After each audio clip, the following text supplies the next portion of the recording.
These are all the possible configurations for repeaterless system. This is the most simple.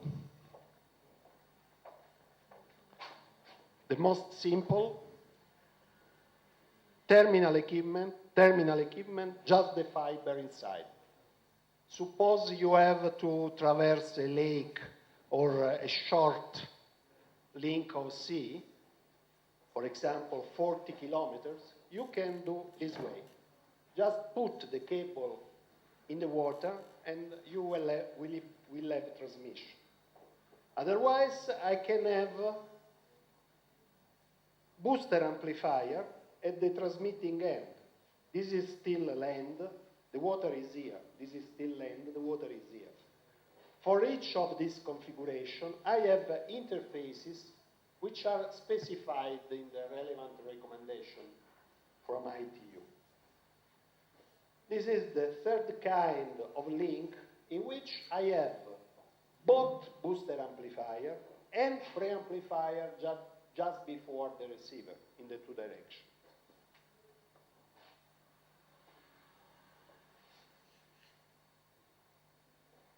Or I can have only the preamplifier without any booster amplifier. These two cases on the two bottom lines are the cases I just showed you. Here we have a normal link with some pieces, some 100 meters of active fiber, which means erbium doped fiber, and by sending the right wavelength at high power from here, I can obtain gain.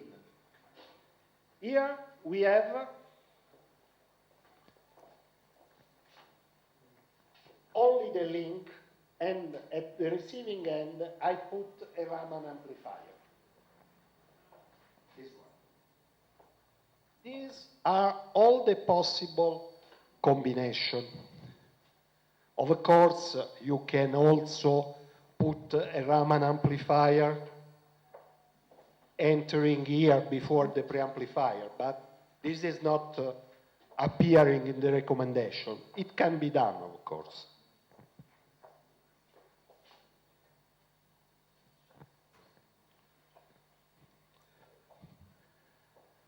System reliability. I told you in the morning that submarine systems are special kind of systems in which most of the attention must be paid to the reliability. The reliability is characterized by the expected number of repairs requiring the intervention of a cable ship. It means this is the submarine cable, this is the ship goes on the fault, takes the cable, carry it on the surface and makes a new joint or change the repeater. This is a cable ship intervention. The maximum number of foreseen intervention is 3. 1 every 8 years on average. 3 during 25 years. If I have a repeaterless system, the maximum number is 1, because I am decreasing the probability of a fault. If I have a repeated system, I can have a fault both in the cable and in the repeaters. Here I can have a fault only on the cable, so that the maximum allowed number during the design of a course, if you are not very lucky, you can have also 5 faults, but it means that you are not lucky or the design was not a good design. The system design life is nominally 25 years, starting from the acceptance date.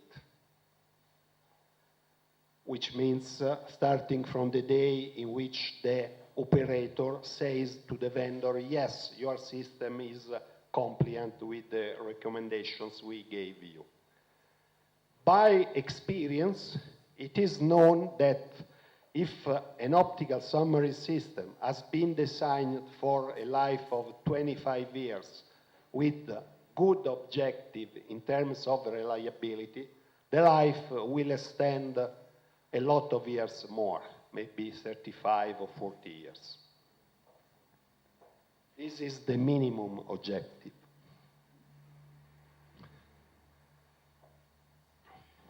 System upgradability. What's the meaning? It's clear.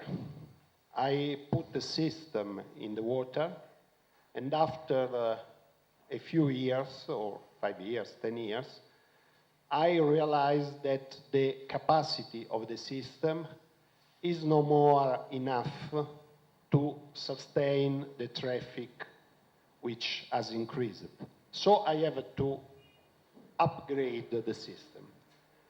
I can do in two different ways, either increasing the bit rate on each channel, if we are in the presence of a WDM system, or I can increase the channel count, or I can do both. I increase the bit rate, I increase the channel count. Well, the most important concept regarding upgradability is that upgradability is to be foreseen since the beginning. You cannot install a system and after 5 years say, well, let's see how we can upgrade it. You should have an upgrade path since the beginning, which means that, for example, the laid cable will be designed since the beginning to increase eventually the high bit rate. So I put a cable which is better than the required, so that in 5 years period, 10 years period, I can increase the bit rate. Moreover, the same applies to the WDM part. If I start with 16 wavelengths, I put in the water a cable which is able to sustain 32 wavelengths, or 48, or 90, or 128. But since the beginning, I have to select the right cable.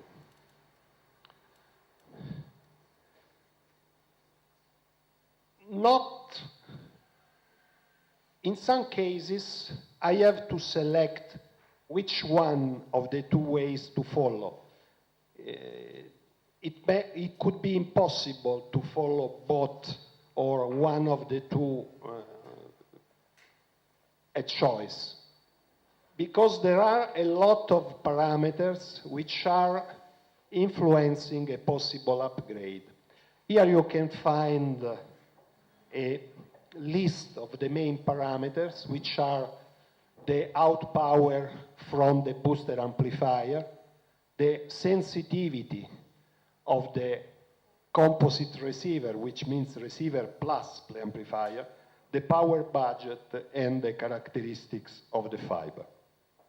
The message is, when installing an optical submarine cables, be prepared since the beginning to possible upgrades.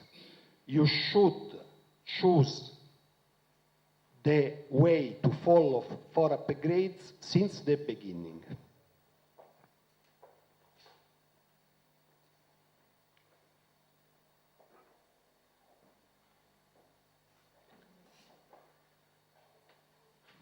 Optical power budget.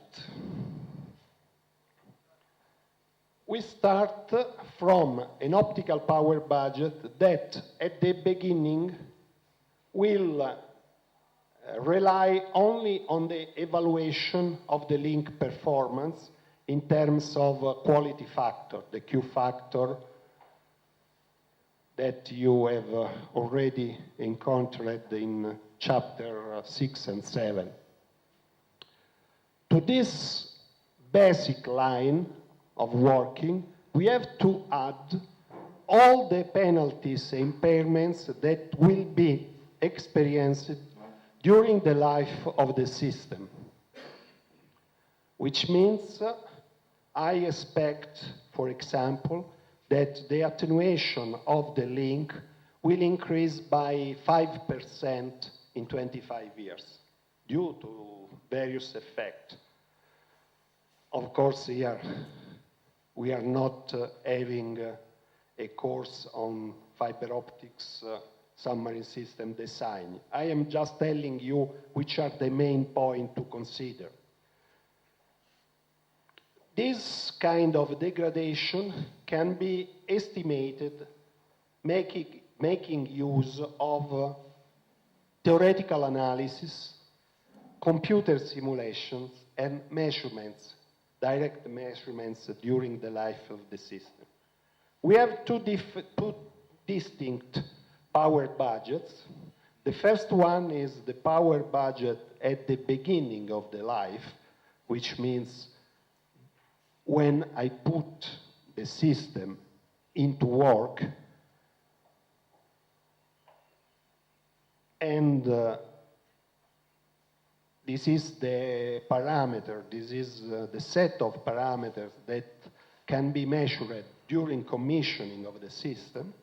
And we have the power budget end of life, which means what I expect after 25 years. In both cases, we use worst case. Worst case means simply that I cannot rely on any statistical compensation. But if I think that 1 kilometer of fiber will have an increase in attenuation of X, all the link will have an increase in attenuation n times X. So there is no statistical compensation.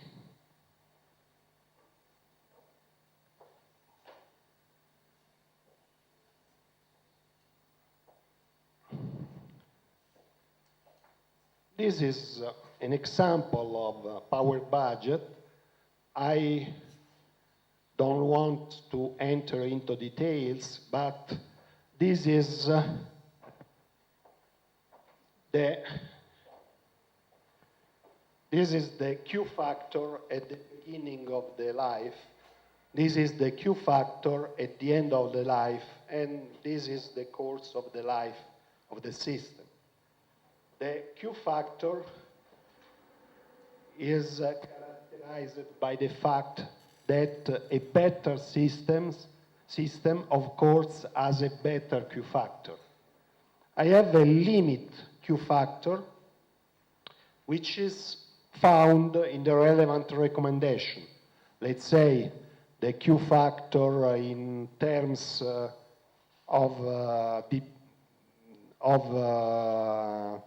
in linear terms should be at least 16. This is only an example. To this Q factor, I add all the margins I need. These are the margin for the fiber. These are the transmission impairments that I expect. These are the transmission penalties due to the line. This is the result, the resulting Q factor I have to ask from the vendor. So I start from the basic one, which can be 16, and I end asking my supplier to give me a system with a mean Q factor of 30. The Q factor, of course, will be degraded during the life of the system, but but at the end they should be always over the minimum requirement established in the recommendation.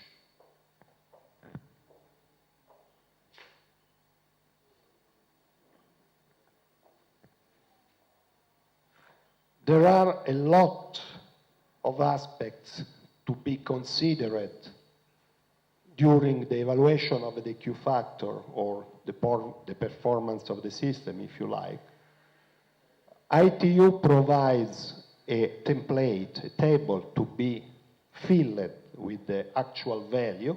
It is reported here just an example, but the advice is to use this template in case of ordering an optical fiber system for submarine working.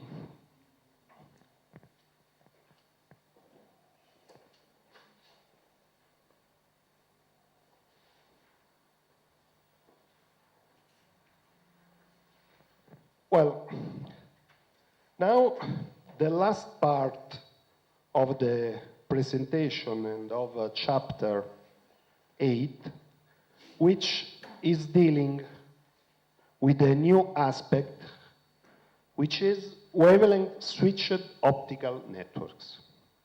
Well, let us make an introduction to this aspect. We started from a network which was on copper pairs or coaxial. Yes, please.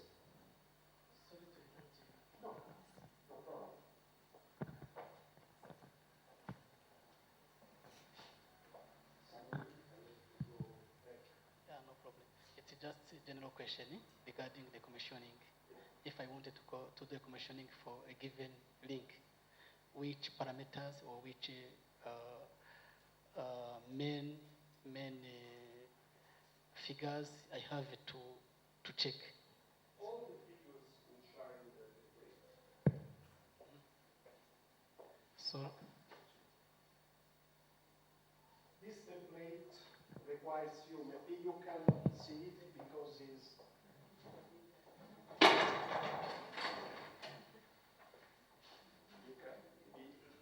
you could not see it, but we have this table, and we have to fill this table with the required values at the beginning of life and at the end of life. So this is a very important point in designing the system. We start from the mean Q value, which can be calculated by signal-to-noise ratio, and we are going to add all the impairments. For example, we have here the penalty due to polarization-dependent losses. Polarization-dependent losses, this is only an example. I take a row just as an example. It's not more important than others. If I have a component, maybe that the loss of this component is dependent on the state of polarization of the light coming inside the component. You can have components that have to say 1 dB for light going with this polarization and 1.05 for this other polarization. This is called polarization-dependent loss. Here we have a friend of ours, mean PMD penalty, which is the penalty that is due to polarization mode dispersion. Supervisory impairments, how much I am going to lose by effect of the fact that I put a supervisory channel on the link, and so on. We have a complete list of parameters to be evaluated, and after having evaluated them, we can get the total value, which has to be respected during commissioning. So from the table you saw before, we can calculate the line Q value, which is the Q value of the first row minus all the dB of the rows from 1.1 to 1.9, the previous table, minus the value appearing in row 2, and so on. So at the end, we can have just one value for the Q factor, beginning of life, end of life, which is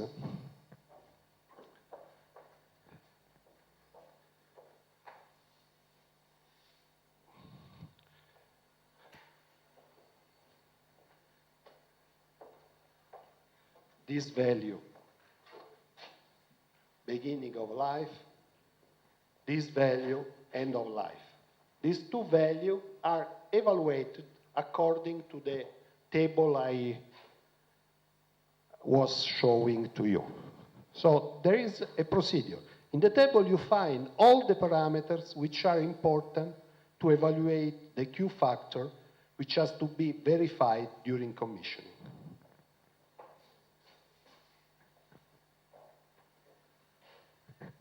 Thank you. So for test, during commissioning or during installation, there is a number of tools we are using for doing the test. There is like TDR, power source, power meter, and so on.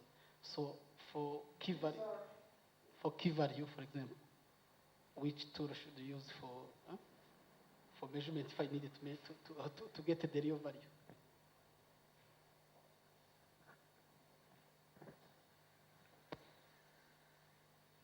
The Q value corresponds to a given signal-to-noise ratio and the threshold decision. So you can measure on the receiver.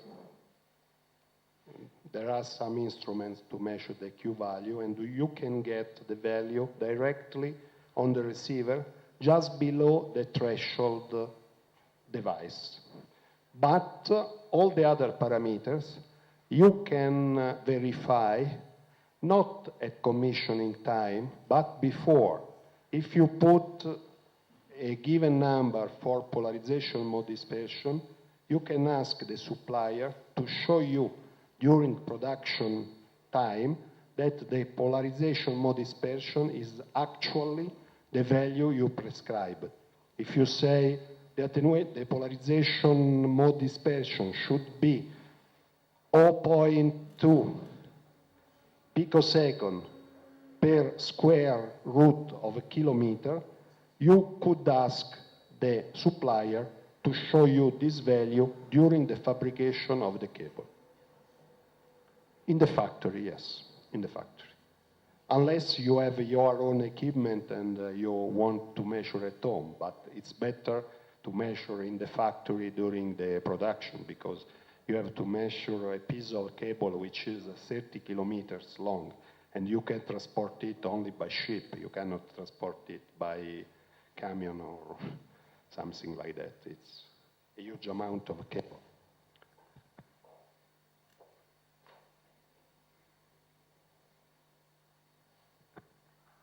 Any other questions on summary?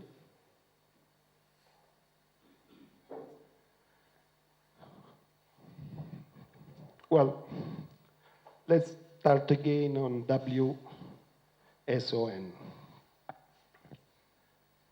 We started with optical fiber system in 1970 something, 76. We had coaxial cable. We removed the coaxial cable and we put the fiber at the place of the coaxial cable. So we started using the fiber only for point-to-point connection as a replacement for copper coaxial cable in order to have much longer spans. Immediately, for 140 megabit per second, for example, we passed from 1.5 kilometers for the copper to 30 kilometers for the fiber, which was an increment 20 times. Not bad. Afterwards, on the same fiber, we put, by means of WDM, more channels, which is again an increment of 16 times or 32 times, but still point-to-point link. Afterwards, we put optical amplifiers, which means to have a very long span between digital transmitter and digital repeater. After, we came to a different point when developing optical add-the-drop multiplex. Developing add-the-drop multiplex put us in a situation different from the previous ones, because now we are able to have one lambda dropped from the line and replace it by add the same lambda with a different signal. This is no more point-to-point transmission. This is switching, routing. Normally it's routing. Can be switching if I can reroute on a dynamic basis during the working of the system. This is a completely new way of proceed. We were able to switch signals in the time domain, in the space domain. We could have a signal from one line to another line, or either we could switch in the time domain. We could exchange different time slots. Now, we are using another domain to switch, which is the lambda.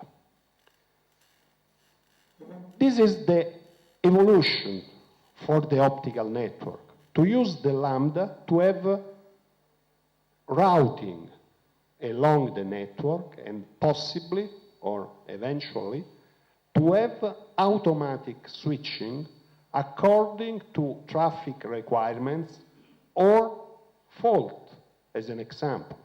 I have a complex network.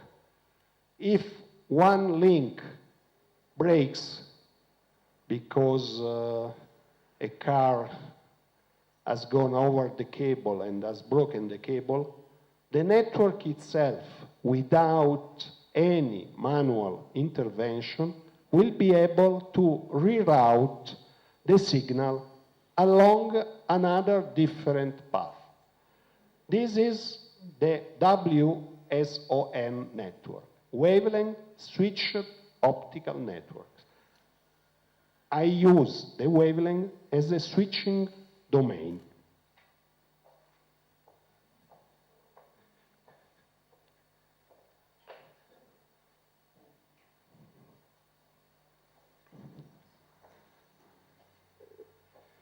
WSON is an evolution of what we called before all-optical network. I showed you an example of optical transport network yesterday, where all the network elements were optical elements, beside one, with the exception of one, the regenerator. The regenerator was an electrical one. If we remove regenerators, digital regenerators from the network, we will have a network which can be called a transparent network. It's just like having light rays going from one mirror to another mirror. You can change the mirrors and the path will be a different one. But everything will be done in the optical layer.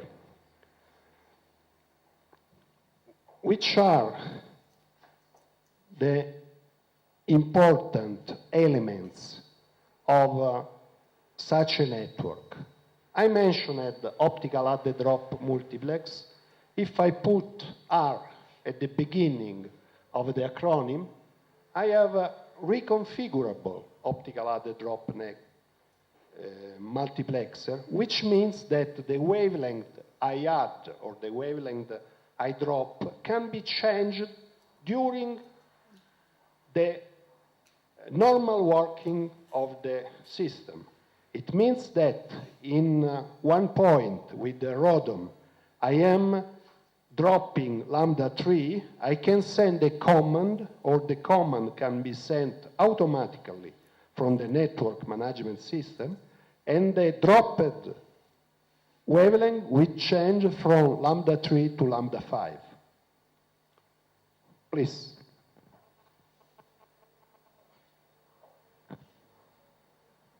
Thank you. Then what is the difference between a mesh topology and WSON network?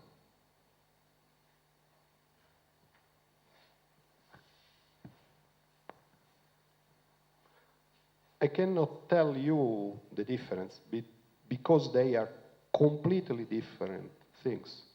A mesh network is a topology, which means that the network elements are connected by means of multiple links. The WSON is a mode of work. It's related to the way routing is obtained. I can have WSON in any topology. I can have it in mesh topology, in rings, also in bus structures. It's independent from the topology. It's another thing. So there is no difference because they are two completely different things. Unless I have not well understood what was your original question. Maybe I have not well understood.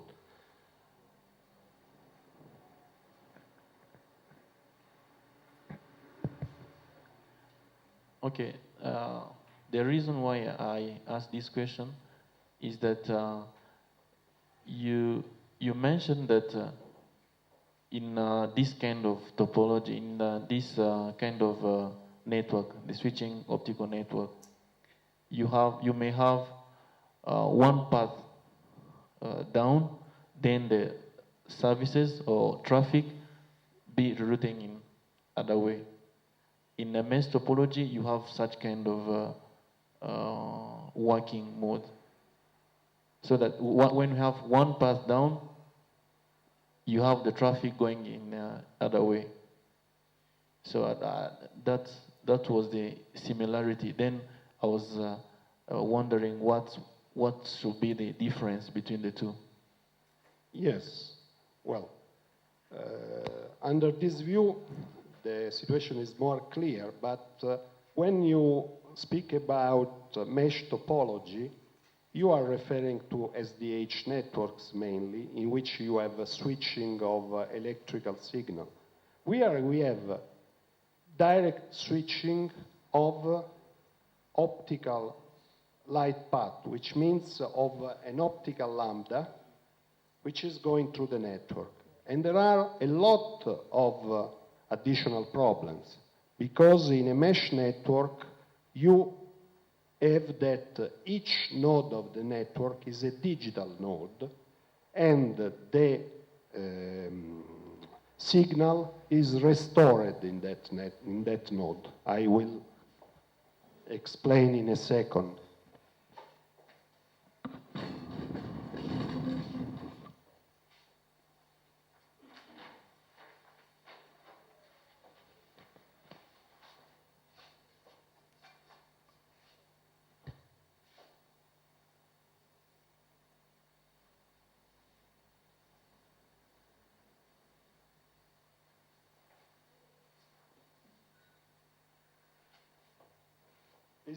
This is a fully meshed network. I'm going from A to C, and this link is broken, so that I have rerouting this way. Well, but in this case, all these nodes are digital nodes, which means that this link starts with a very clean signal and end with the signal which is still clean. Now suppose that this is an optical network.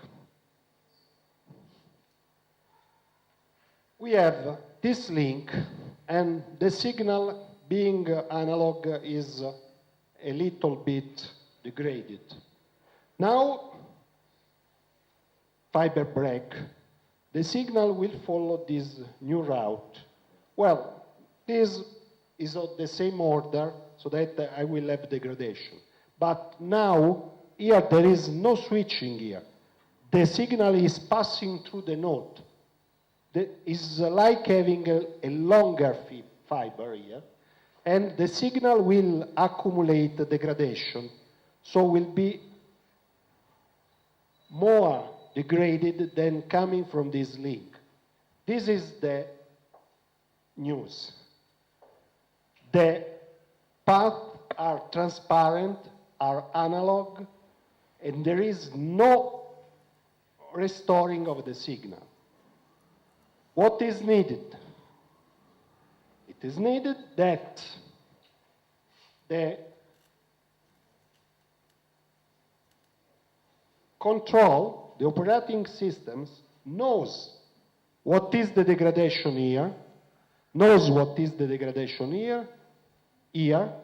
Then, when this fiber breaks, before rerouting, the system should evaluate which will be the final state of the signal and will be able to understand if the rerouting is safe or not. Because we can reroute on very long path, but the signal will arrive corrupted because in the crossed nodes it is not restored, but it only goes through passively. I don't know if it is clear. A little bit more, but maybe we can have, during the lunch break, I can explain you, try to explain you better, maybe, speaking together. What I would say is that in the original SDH network, we could have rerouting, but all the links were digital. Now in the optical network, we have analog links, and choosing a different path may have an impact, a dramatic impact on the quality of the signal. So that before rerouting, it is needed to measure the link performance and to make calculation to understand which will be the final state of the signal when coming to the end. Imagine that you extract the signal only outside the network. The network is only a series of links. You can have the fastest link. If it breaks, you have to reroute through a longer link. But you have to be sure that the rerouting will not alter the final error probability of the signal. I'm trying to find a very simple, well, okay.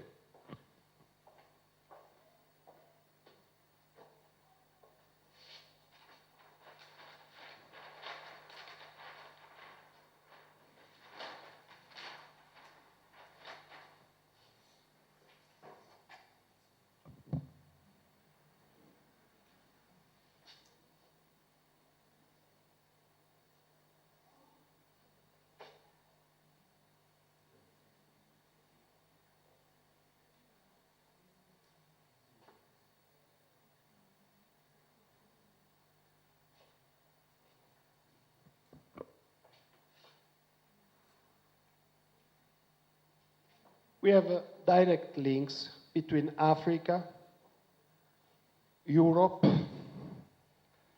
and America. Now, these links are working, and the error probability is 10 to the minus 12 on each link. Now suppose that this link is broken, and we decide to have a transit through America this way. Here, we are not going to receive the signal, to decode it, and to restore. We are simply taking one fiber and by means of a connector, joining it to another fiber. This will not work because we are extended, we have doubled the length of the link. If this is not Africa, Europe, and America, but is an optical network, I normally go in a transparent way and I reach the outside of the network. I enter from here, I go along the nodes, and I go out of the network in a pure passive way. There is no restoration of the signal. Now, suppose that this fiber breaks and I must follow this path.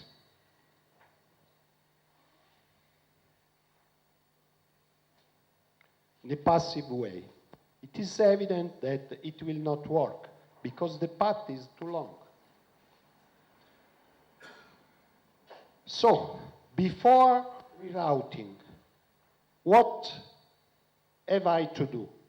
To evaluate the performance of the new link and to understand if the signal will be still good when going out of the network or it will be degraded.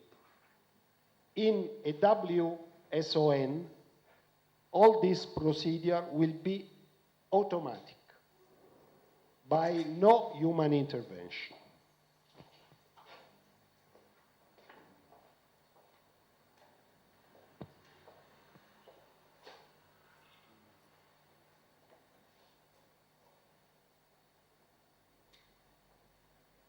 Well, this slide simply tell you what we have been saying in the last 2 days, so I will skip it. And this is a schematic showing you an example of a WSON network. What is the most important point here? This one, and this one. These are 3R regenerators, in which the signal is restored to its original state with some degradation, which means maybe 1 bit is errored, 1 out of a log sequence. But all the rest of the bit flow will be the same. All the other elements in the network are analog elements, which means that each one of them will degrade the signal. So we have to introduce a degradation function, which normally is done in the electrical world by means of what we call noise. We simply say that each element of the network will add some noise. Well, let's take the same way for optics. Let's say that any of those optical network elements will add optical noise.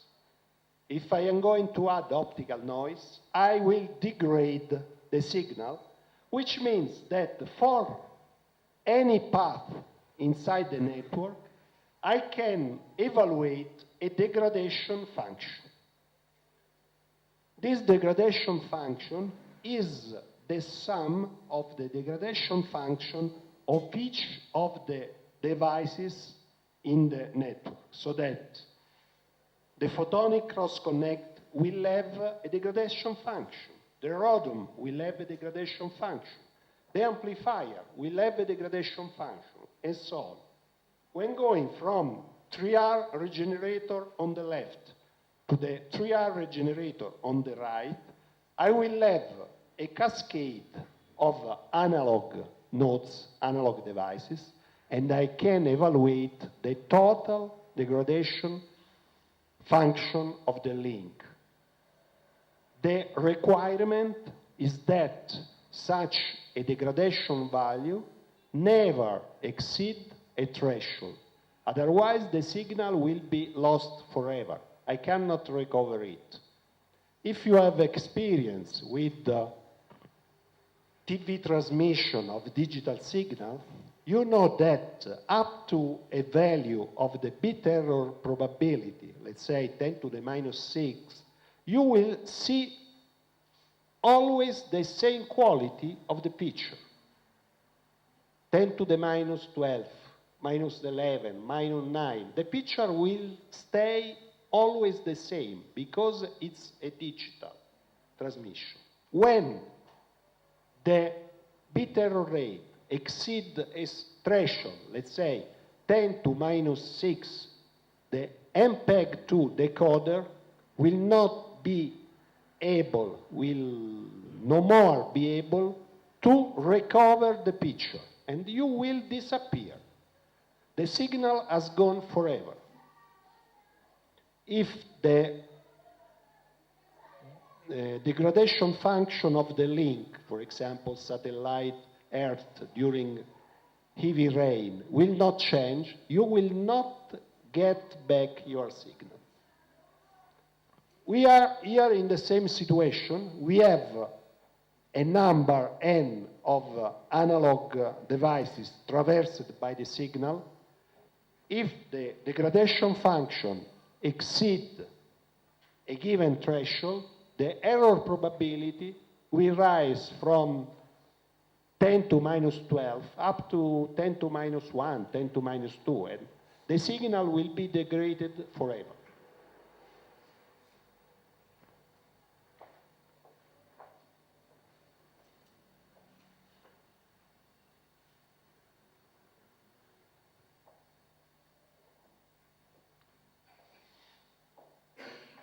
Well, this degradation function is introduced in the recommendation so that any recommendation for any passive optical device will include a table in which degradation function, for example, for RODOM, are listed.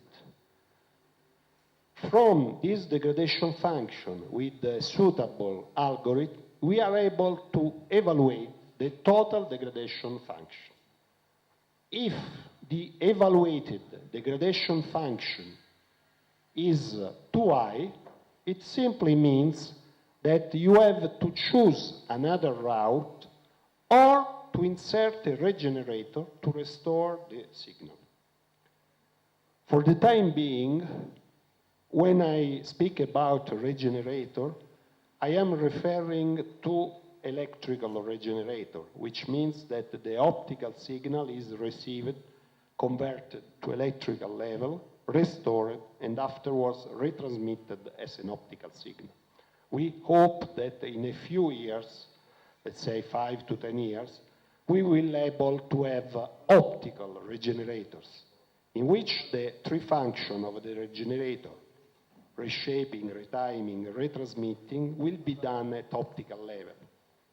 I have a optical pulse, and I will interact with the optical pulse in an optical way. That means by means of mirror or other optical equipment, and I will be able to reshape the signal.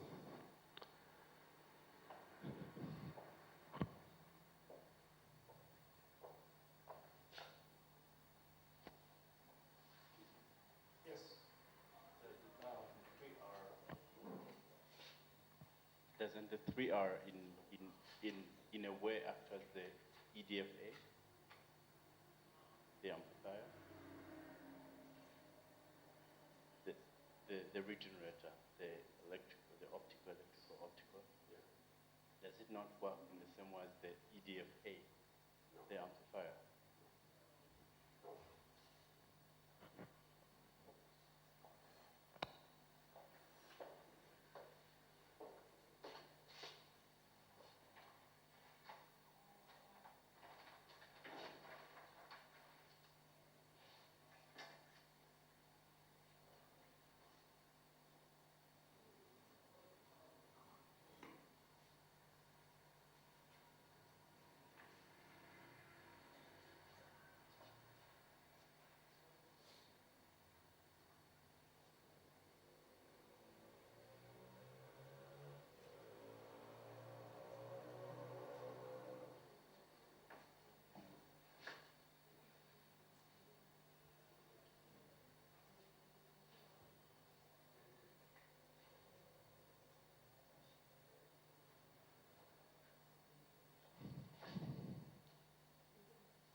This is a 3R regenerator, optical part, electrical part, optical part. I receive a signal which is degraded, but it is still in a good condition, which means that I can detect it by means of a threshold. And since here I am in the electrical domain, I can get out of the threshold a signal which is perfect, because I am generating it by means of an electrical circuit here. Now I have to retime it, which means that if this is the central interval and the signal has gone a little bit out, I have to retime it, I have to move it exactly to the center, and after I retransmit it. So I start from a degraded signal, but still in good condition, and I transmit an optical signal which is a good one.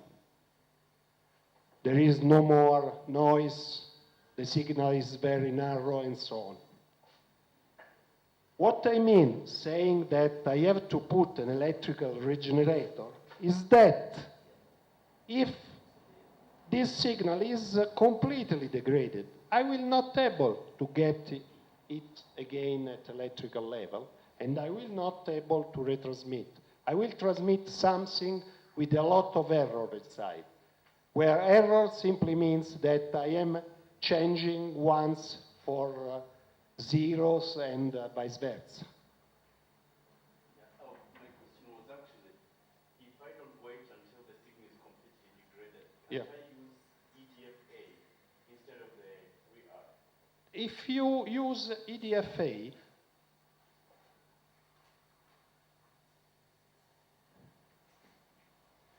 the signal here will be much higher. What means more noise? Because this is analog and is going to add more noise.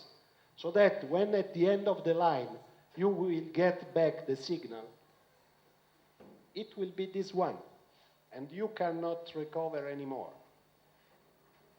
Because this is a degrading component.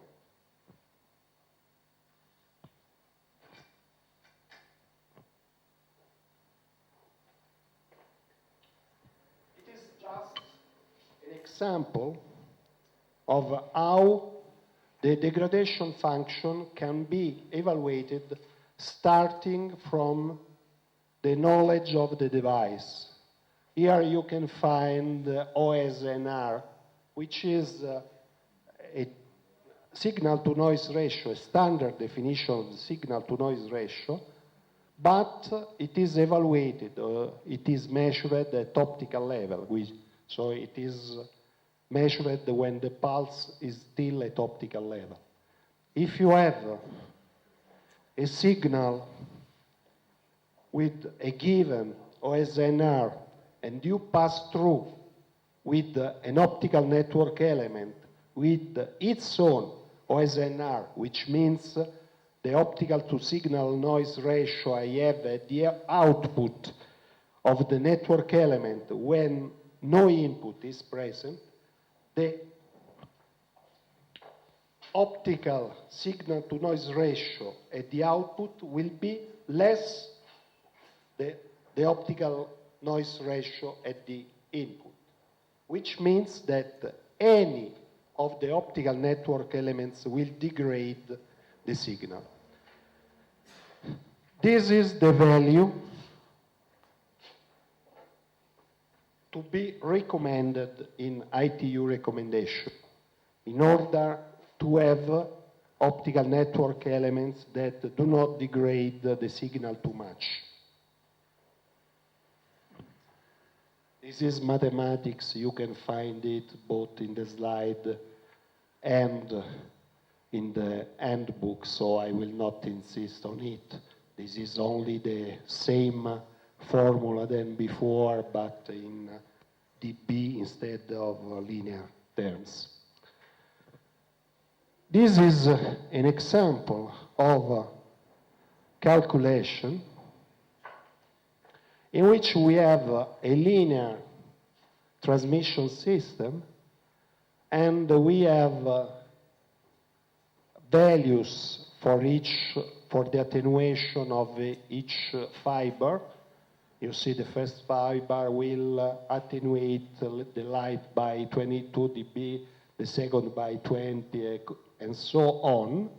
And we made some hypotheses on the various components.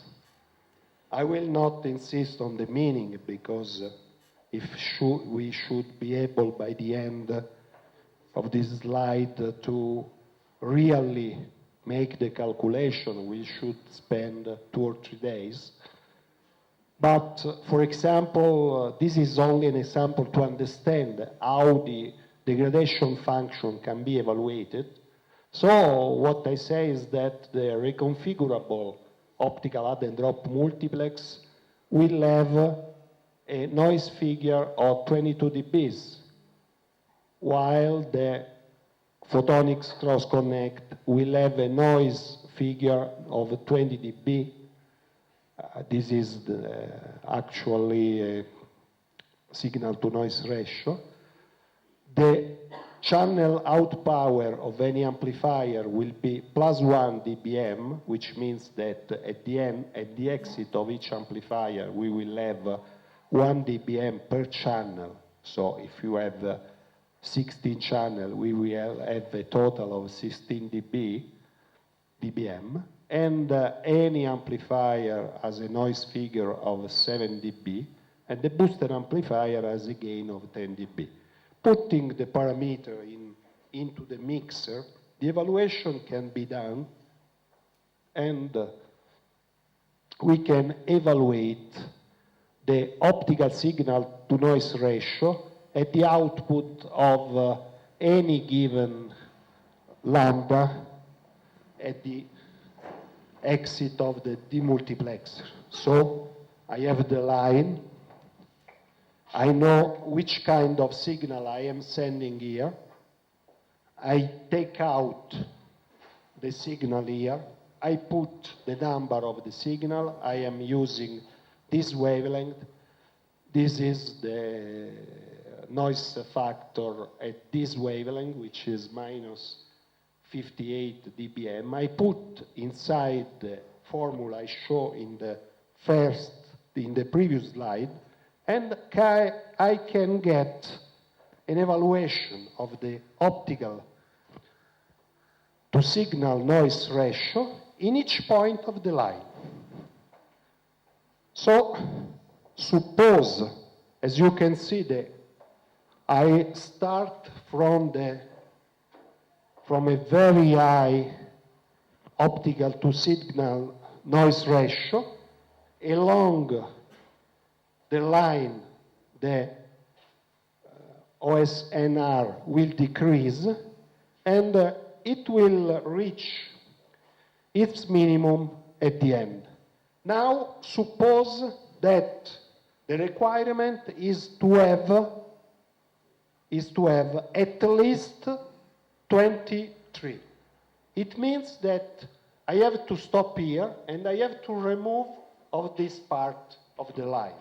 So if this is a very long link, the evaluation could tell me that it is not possible to send the signal along that line. Otherwise, at this point, it will be degraded and cannot be recovered anymore. I have to put a regenerator in.